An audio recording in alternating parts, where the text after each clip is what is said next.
The Chicago Bulls and Josh Giddey in a tug of war of money. I got some news that could potentially speed up that contest. What a music at?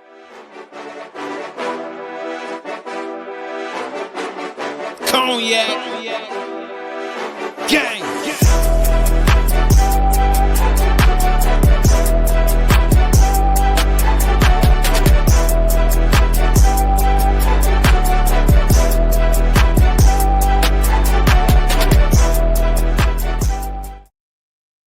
Shop Boys Podcast with the Cognac Boys. I am Cognac Boy CDubb, holding it down on another episode of Shop Boys Podcast. Make sure y'all hit that like button. Bro, we on our way to 8,200 subscribers. Man, y'all been showing us so much support.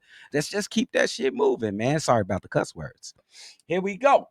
Man, I got some interesting news for you guys, bro.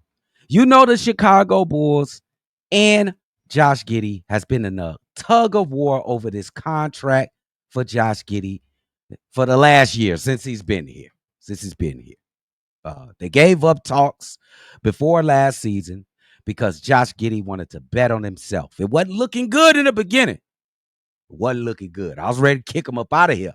He was worse than Vooch defensively. But then he got his act right. He got better defensively. He actually tried.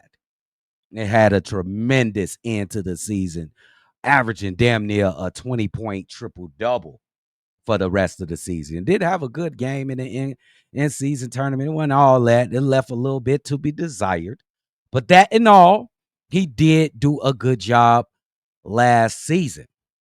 But now the Chicago Bulls and Josh Giddey have been in this tug of war about the money on this upcoming contract for Josh Giddey. Giddey won 30, bro. Jalen got 30. He didn't even play that much last season. He didn't even play. What's the kid over in Toronto? He got 30. We don't even know who he is. I don't even know what his name is. So, with that being said, plus with the Chicago Bulls in the driver's seat, because Brooklyn looked like the only team that can offer any kind of offer that's worthwhile for Josh Giddey. They went another direction. So it's been Chicago Bulls look like, bro, you ain't got no leverage, bro. We can wait until you give in. That's how the Chicago Bulls basically seeing it. We got all the leverage. What you gonna do? Play on your option? Huh? You gonna play on that player option? Or you gonna wait for us to give you like 22, 25 million, which I don't agree with. But excuse me, but they've been stuck in this rut for a couple weeks now. But we might have the wrench thrown into the system right now. Shout out to Yossi Gosling. The Utah Jazz can create a massive, hold on, what are we doing here? Technology.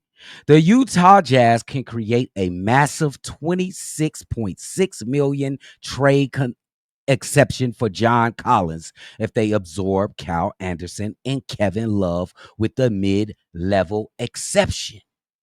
Wait, what? They have plenty of tax room for more salary dumps. Bro, Lauri Markkanen is now the only veteran holdover from previous seasons. And here's a look of what they're working with all the money and thing. But I want y'all to concentrate on that $26.6 million trade exception they got down there. They can offer that to Josh Giddey and get this ball moving. I'm going to need the Utah Jazz to intervene and just make an offer so we can get some motion. The Chicago Bulls are way too comfortable sitting back. Like, oh, bro, you ain't got no leverage. You going to wait for us, or you going to play in that player option. You going to play with, you going to play on that 1 year player option. Stop bullshitting them.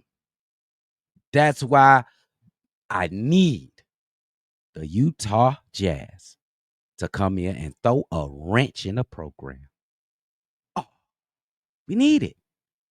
Too comfortable over there on that side. I understand you got the leverage. I'm a Chicago Bulls fan first, but also a fair Chicago Bulls fan. And what Josh Giddey brought to us in the later half of that season and what is the potential for the future of the Chicago Bulls is well worth $30 million per year. Orlando Magic thought Jalen Suggs was worth $30 million per year. He don't do all of what Josh Giddey does. He's a good defensive player. He got a little offensive bag. He not the playmaker Josh Giddey is. He not the shot creator Josh Giddey is around the basket. And that jump shot is improving. That other guy's name is Emmanuel Quickley from the Toronto Raptors. He got $30 million too. Everybody got something to say. He not worth 30. They doing the right thing. Let's get this off the screen. They got to do what's best for the Chicago Bulls. What if what's best for the Chicago Bulls is paying this man Josh Giddey $30 million per year, $150 million contract? What if that's the best thing? Huh? I seen somebody say 4 years, $103 million. That's what they wanted the Chicago Bulls to sign. Basically, a Vooch contract. Are you out of your mind? I think the front office has been listening to the fans way too much. We need to be looking after for what the Chicago Bulls need. But also we must be fair at the same time. Jalen Suggs is not better than Josh Giddey. At least they're on the same level.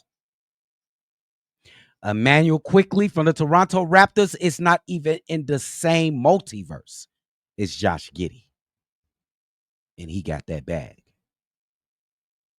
Quit the crap and pay Josh Giddey.